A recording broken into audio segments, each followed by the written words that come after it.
അക്കൗണ്ടന്റ്മാർക്ക് വേണ്ടിയുള്ള മറ്റൊരു വീഡിയോയിലേക്ക് ഏവർക്കും സ്വാഗതം. ഇന്നത്തെ വീഡിയോയിൽ CDS അക്കൗണ്ടൻറ്റിൻ്റെ ശമ്പളം രേഖപ്പെടുത്തുന്നതുമായി ബന്ധപ്പെട്ട വിവരങ്ങളാണ് വിശദീകരിക്കുന്നത്. CDS അക്കൗണ്ടൻറ്റിൻ്റെ ശമ്പളം എൻട്രി നൽകുന്നതുമായി ബന്ധപ്പെട്ട മുൻപ് വിശദീകരിച്ചിട്ടുണ്ടായിരുന്നു. എങ്കിലും ഹെഡ് ഏകീകരിച്ചതിന് ശേഷമുള്ള എൻട്രികൾ എങ്ങനെയാണ് എന്നുള്ളതിനെക്കുറിച്ചാണ് ഇന്നത്തെ വീഡിയോയിൽ വിശദീകരിക്കുന്നത്. ഹെഡ് ഏകീകരണത്തിൻ്റെ ഗ്രൂപ്പുകൾ, മെയിൻ ഗ്രൂപ്പുകൾ, സബ് ഗ്രൂപ്പുകൾ, ലെഡ്ജറുകൾ ക്രിയേറ്റ് ചെയ്യുന്നതിനെക്കുറിച്ച് മറ്റൊരു വീഡിയോയിൽ വിശദീകരിച്ചിട്ടുണ്ട്. അതിനെക്കുറിച്ച് ഇതിൽ വിശദമായി പറയുന്നില്ല. എങ്കിലും ഡിസ്ട്രിക്ട് മിഷൻ ഫണ്ട് റെസിപ്റ്റിൽ NRLM ഫണ്ട് എന്ന് പറയുന്ന ഗ്രൂപ്പിലാണ് അക്കൗണ്ടൻറ്റുമാരുടെ ശമ്പളം രേഖപ്പെടുത്തുന്നതിന് വേണ്ടിയിട്ട് ലെഡ്ജർ ക്രിയേറ്റ് ചെയ്യേണ്ടത്. അക്കൗണ്ടന്റ്മാരുടെ ശമ്പളം തന്നെ 2 ഫണ്ട് ഉപയോഗിച്ചാണ് തരുന്നത്. NRLM ഫണ്ടും ഉണ്ട്, പ്ലാൻ ഫണ്ടും ഉണ്ട്. റൂറൽ CDSലെ അക്കൗണ്ടന്റുമാർക്ക് NRLM ഫണ്ടും അർബൻ CDSലെ അക്കൗണ്ടന്റുമാർക്ക് പ്ലാൻ ഫണ്ടുമാണ് ശമ്പളത്തിനായി വിനിയോഗിക്കുന്നത്. ഇതുകൊണ്ട് തന്നെ കോഡ് ഉപയോഗിക്കുമ്പോൾ കൃത്യമായ കോഡും ഏത് ഹെഡാണെന്നുള്ളതും കൃത്യമായി മനസ്സിലാക്കി വേണം നമ്മൾ എൻട്രികൾ നൽകാനായിട്ട്. അപ്പം NRLM ഫണ്ട് ഉപയോഗിച്ചുകൊണ്ട് റൂറൽ CDSകളിലെ അക്കൗണ്ടന്റ്മാരുടെ ശമ്പളം വരുന്നതും ചിലവഴിക്കുന്നതും എങ്ങനെയാണ് റെക്കോർഡ് ചെയ്യുന്നത് എന്നുള്ളതിനെക്കുറിച്ചാണ് നമ്മൾ നോക്കുന്നത്. ഇതിനു വേണ്ടിയിട്ട് ഒരു ലെഡ്ജർ ക്രിയേറ്റ് ചെയ്യണം. നിലവിൽ ഇതുമായി ബന്ധപ്പെട്ട ഗ്രൂപ്പുകൾ നമ്മൾ ക്രിയേറ്റ് ചെയ്തിട്ടുണ്ടാകും.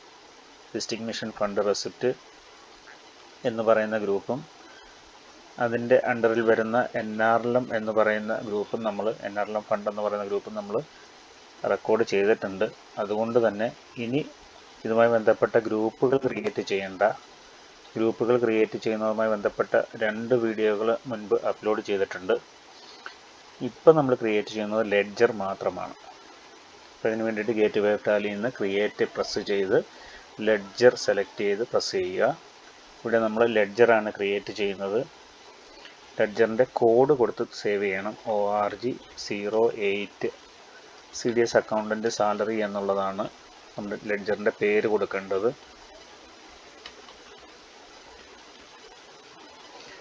അണ്ടർ റൂറൽ CDSലെ അക്കൗണ്ടൻറ്റുമാർ NRLM ഫണ്ട് തന്നെ സെലക്ട് ചെയ്യുക. ഇൻട്രസ്റ്റ് കാൽക്കുലേഷൻ വേണ്ട. നമുക്കിവിടെ കോസ്റ്റ് സെൻറ്റർ ഒന്ന് ഓൺ ചെയ്തിടുന്നത് വളരെ നല്ലതായിരിക്കും. കാര്യം ട്രാൻസ്ഫറുകൾ നടക്കുന്ന വർഷങ്ങളിൽ അക്കൗണ്ടൻറ്റുമാർ മാറി മാറി വരുമ്പോൾ ഇവർക്ക് ആർക്കാണ് ശമ്പളം കൊടുത്തിരിക്കുന്നത്, എത്രയാണ്, ഏത് മാസം, ഏത് ഡേറ്റിലാണ് കൊടുത്തിരിക്കുന്നത് എന്നുള്ള വിവരങ്ങളൊക്കെ അറിയാൻ വേണ്ടിയിട്ട് കോസ്റ്റ് സെൻറ്റർ ഒരു നല്ല സംവിധാനമാണ്. അതുകൊണ്ട് തന്നെ കോസ്റ്റ് സെൻറ്റർ ഓൺ ചെയ്തിട്ട് തന്നെ ചെയ്യുക. Ledger balance, opening balance available ആണെങ്കിൽ അത് നൽകി പോവുക, സേവ് ചെയ്യുക. ആദ്യം തന്നെ നമുക്ക് ഡിസ്ട്രിക്ട് മിഷനിൽ നിന്നും ഫണ്ട് വരുമ്പോൾ, അക്കൗണ്ടൻ്റ് സാലറി ഇനത്തിൽ ഫണ്ട് വരുമ്പോൾ എങ്ങനെയാണ് ഇത് രേഖപ്പെടുത്തുന്നത് എന്നുള്ളത് നോക്കാം. ഇതിനു വേണ്ടിയിട്ട് ഗേറ്റ്വേ ഓഫ് ടാലിയിൽ നിന്ന് വൗച്ചർ V പ്രസ് ചെയ്യുക, ഡേറ്റ് സെലക്ട് ചെയ്യുക, റെസിപ്റ്റ് F6 റെസിപ്റ്റ് എടുക്കുക. ഇവിടെ നമ്മുടെ മുൻപുണ്ടായിരുന്ന വീഡിയോയിൽ നമ്മൾ പറഞ്ഞിരുന്നു, റെസിപ്റ്റ് നമ്പർ പ്രൊവൈഡ് ചെയ്യുന്നതിനെക്കുറിച്ച് പറഞ്ഞിട്ടുണ്ടായിരുന്നു.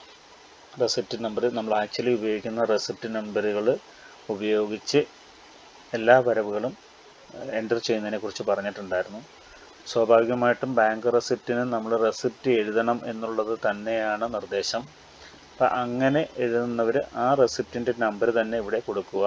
1510 എന്ന് ഞാൻ മാറ്റി കൊടുക്കുകയാണ്. ഇവിടെ റെസിപ്റ്റ് നമ്പർ മാറ്റി കൊടുക്കാൻ കഴിയും. റെസിപ്റ്റ് നമ്പർ കൊടുക്കുന്നതിനെക്കുറിച്ച് നമ്മൾ മുമ്പ് വിശദീകരിച്ചിട്ടുണ്ട്. അതുകൊണ്ട് അത് കൂടുതലായി വിശദീകരിക്കുന്നില്ല. ഇവിടെ നമ്മൾ ഫണ്ട് വരുന്നത് റെസിപ്റ്റാണ്. ഫണ്ട് വരുന്നത് ഓൺ ഫണ്ടിലേക്കാണ്. ഓൺ ഫണ്ട് അക്കൗണ്ട് സെലക്ട് ചെയ്ത് കൊടുക്കുക. വരുന്ന ഇനം എന്ന് പറയുന്നത് അക്കൗണ്ടൻറ്റ് സാലറിയാണ്.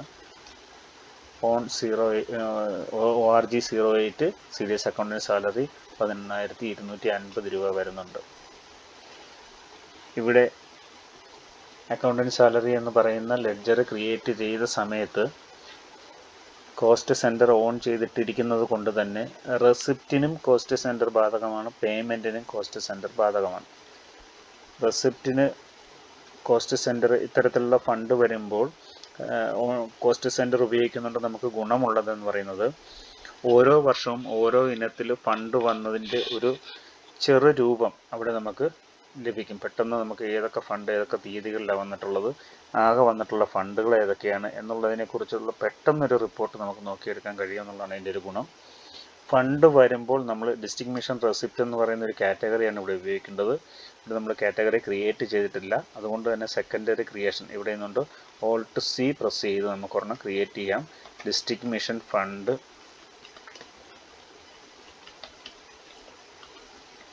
റെസിപ്റ്റ് രണ്ടും എസ് കൊടുത്ത് സേവ് ചെയ്യുക. അപ്പോൾ കോസ്റ്റ് കാറ്റഗറി വന്നു, ഡിസ്റ്റിങ്മിഷൻ ഫണ്ട് റെസിപ്റ്റ് എന്ന് പറയുന്നത്. ഇനി ജില്ലാ മിഷനിൽ നിന്ന് വരുന്ന ഫണ്ടുകളെല്ലാം ഈ കോസ്റ്റ് കാറ്റഗറിയുടെ അണ്ടറിൽ നമുക്ക് രേഖപ്പെടുത്താൻ പറ്റും. ഇനി പുതിയ ഡിസ്റ്റിങ്മിഷൻ ഫണ്ട് എന്ന് പറയുന്ന ഒരു കാറ്റഗറി ഇനി ക്രിയേറ്റ് ചെയ്യേണ്ട. ഇനി നിങ്ങൾ ആദ്യം തന്നെ എല്ലാം കോസ്റ്റ് കാറ്റഗറി ക്രിയേറ്റ് ചെയ്യുന്നവരാണെങ്കിൽ ഗേറ്റ് വേ ടാലിയിൽ നിന്ന് ക്രിയേറ്റിൽ പോയിട്ട് കോസ്റ്റ് കാറ്റഗറി ക്രിയേറ്റ് ചെയ്തിട്ട് നമ്മുടെ കോസ്റ്റ് സെൻറ്ററും നമുക്ക് ക്രിയേറ്റ് ചെയ്തിട്ട് വന്നാൽ മതി. ഇവിടെ സെക്കൻഡറി ക്രിയേഷനാണ് ചെയ്യുന്നത്, അതുകൊണ്ട് തന്നെ ഇവിടെ അടുത്തത് കോസ്റ്റ് സെൻറ്റർ ആണ്. ഇവിടെ നമ്മൾ സെക്കൻഡറി ക്രിയേഷനാണ് ചെയ്യുന്നത്. ഈ വിൻഡോയിൽ നിന്നുകൊണ്ട് ഓൾട്ട് സി പ്രസ് ചെയ്യുക. അപ്പോൾ ആദ്യം ചോദിക്കുന്ന കോസ്റ്റ് കാറ്റഗറിയാണ്, അത് ഡിസ്റ്റിങ്മിഷൻ ഫണ്ട് റെസിപ്റ്റ് കൊടുക്കുക. ഇവിടെ രണ്ടാമത് അക്കൗണ്ടൻറ്റ് സാലറി എന്ന് കൊടുക്കുക. ഡിസ്റ്റിങ്മിഷൻ ഫണ്ട് റെസിപ്റ്റിൽ അക്കൗണ്ടൻറ്റ് സാലറി വന്നിട്ടുണ്ട് 18,250 രൂപ. അത് നമുക്ക് സേവ് ചെയ്യാം. ആദ്യമേ തന്നെ നമ്മൾ ഫണ്ട് വന്നതാണ് രേഖപ്പെടുത്തുന്നത്. ബാങ്കിൻ്റെ നെയിമോ ഇൻസ്റ്റമെൻറ്റ് നമ്പറോ നരേഷനോ എന്തെങ്കിലും കൊടുക്കാണ്ടെങ്കിൽ കൊടുത്ത് നമുക്ക് സേവ് ചെയ്യാം.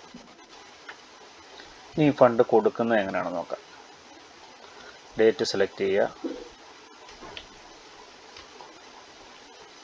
പേയ്മെൻറ്റ് സെലക്ട് ചെയ്യുക, F5 പേയ്മെൻറ്റ് എടുക്കുക.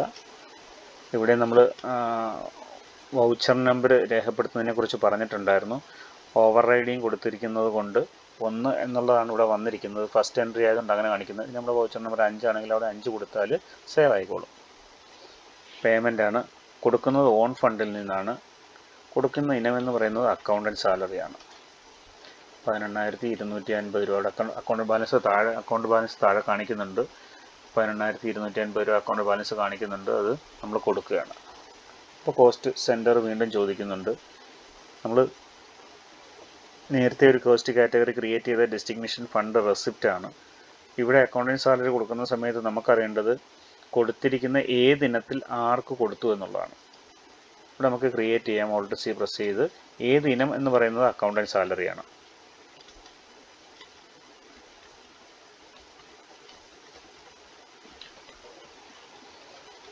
കാറ്റഗറി എന്ന് പറയുന്നത് അക്കൗണ്ടൻറ്റ് സാലറിയാണ്. ഇനി കോസ്റ്റ് സെൻറ്റർ എന്ന് പറയുന്നത് വീണ്ടും സെക്കൻഡറി ക്രിയേഷനാണ്. ഓൾട്ട് സി പ്രസ് ചെയ്ത് അക്കൗണ്ടൻറ്റ് സാലറി എന്ന് പറയുന്ന കാറ്റഗറിയിൽ നമുക്കൊരു അക്കൗണ്ടൻറ്റിനെ ക്രിയേറ്റ് ചെയ്യാം. സുനിത.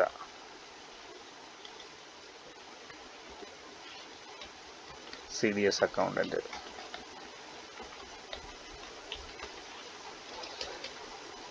നമ്മൾ സേവ് ചെയ്യാണ്. സുനിത എന്ന് പറയുന്ന അക്കൗണ്ടൻറ്റ് നമ്മൾ കൊടുത്തു, ശമ്പളം കൊടുത്തിരിക്കുകയാണ്. സേവ് ചെയ്യാം. ഇവിടെ ചെക്ക് നമ്പർ കൊടുക്കാം, ഡേറ്റ് കൊടുക്കാം, ഇൻസ്ട്രുമെൻറ്റ് ഡേറ്റ് കൊടുക്കാം, നരേഷൻ കൊടുക്കാം, കൊടുത്ത് സേവ് ചെയ്യാം. അടുത്ത മാസം വീണ്ടും നമ്മൾ ശമ്പളം കൊടുക്കുകയാണ്. ചില മാസങ്ങളിൽ നമുക്ക് പൈസ ഇല്ലാതെ വരുമ്പോൾ നമ്മൾ ഓൺ ഫണ്ടിൽ നിന്ന് കൊടുക്കാറുണ്ട് അല്ലേ. അപ്പോൾ അങ്ങനെ വരുമ്പോൾ നമുക്ക് വീണ്ടും കൊടുക്കാം. ഓൺ ഫണ്ടിൽ നിന്ന് CDS അക്കൗണ്ടൻറ്റ് സാലറി കൊടുത്തു 18,250 രൂപ. നിലവിൽ അക്കൗണ്ടൻറ്റ് സാലറി ഇനത്തിൽ ഫണ്ടൊന്നുമില്ല. അവിടെ ഓൺ ഫണ്ടിൽ നിന്ന് 18,250 രൂപ കൊടുക്കുകയാണ്. എൻ്റർ ചെയ്യുക. Accountant salary Sunitha. Cheque number കൊടുത്ത് സേവ് ചെയ്യുക. സേവ് ചെയ്യാണ്. ഓക്കെ. ഇനി എങ്ങനെയാണ് നമ്മുടെ അക്കൗണ്ട്സിൽ റിഫ്ലക്റ്റ് ചെയ്യുന്നത് നോക്കാം. ഇതൊരിക്കലും ഇൻകം ആൻഡ് എക്സ്പെൻഡിച്ചർ അക്കൗണ്ടിൽ വരില്ല. കാരണം വെച്ച് കഴിഞ്ഞാൽ ഇത് NRLM ഫണ്ടിൽ കറണ്ട് ലയബിലിറ്റി ആയിട്ടാണ് പോയിരിക്കുന്നത്. NRLM ഫണ്ട് കൊടുക്കുമ്പോൾ തന്നെ അത് കറണ്ട് ലയബിലിറ്റി ആയിട്ട് പോയിക്കോളും. അതുകൊണ്ട് തന്നെ ഇൻകം ആൻഡ് എക്സ്പെൻഡിച്ചർ അക്കൗണ്ടിൽ വരില്ല. ഇനി ബാലൻസ് ഷീറ്റ് എടുത്ത് നോക്കാം. ബാലൻസ് ഷീറ്റിൻ്റെ അവസ്ഥ എന്ന് പറയുന്നത് കറണ്ട് ലയബിലിറ്റി ഈ ബാലൻസ് ഷീറ്റ് ഇങ്ങനെ കാണിക്കുന്നത് ഇതിൽ ബാലൻസ് ഷീറ്റിൽ എല്ലാ ഐറ്റവും വന്നിട്ടില്ലാത്തതുകൊണ്ടാണ് കറണ്ട് ലയബിലിറ്റീസ് റൈറ്റ് സൈഡിൽ കാണിക്കുന്നത്. അത് നിങ്ങൾ നോക്കണ്ട, ബാലൻസ് ഷീറ്റ് ഫുൾ എൻട്രി ചെയ്ത് കഴിയുമ്പോൾ ഇത് കറക്റ്റായിട്ട് കാണിച്ചോളൂ. ഫണ്ട് ഫ്രം ഡിസ്ട്രിക്ട് മിഷൻ 18,250 രൂപ.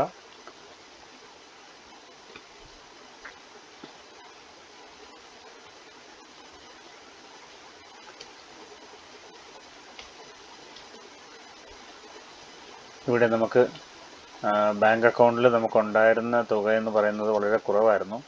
21,035 രൂപയായിരുന്നു. അതിൽ നിന്ന് 2 തവണ നമുക്ക് പൈസ കൊടുത്തപ്പോഴേക്കും മൈനസ് ബാലൻസ് ആണ് വന്നിരിക്കുന്നത്. അത് കുഴപ്പമില്ല, നിങ്ങൾ എൻട്രി കറക്റ്റായിട്ട് പോകുമ്പോൾ നിങ്ങൾ അത് കറക്റ്റായിട്ട് പോകുന്നുള്ളൂ, അതിന് പ്രശ്നമൊന്നുമില്ല. അപ്പോൾ ഇങ്ങനെയാണ് ഇതിൻ്റെ എൻട്രി രേഖപ്പെടുത്തുന്നത്. ഇനി ഇതുമായി ബന്ധപ്പെട്ട റിപ്പോർട്ട് എന്ന് പറയുന്നത് ബാലൻസ് ഷീറ്റിൽ പ്രശ്നം വരത്തില്ല, അത് തന്നെ പോയിക്കോളും. അത് നിങ്ങൾ നോക്കേണ്ട കാര്യമില്ല. കറക്റ്റ് ബാലൻസ് ആണെങ്കിൽ അത് അറിയാൻ കഴിയും.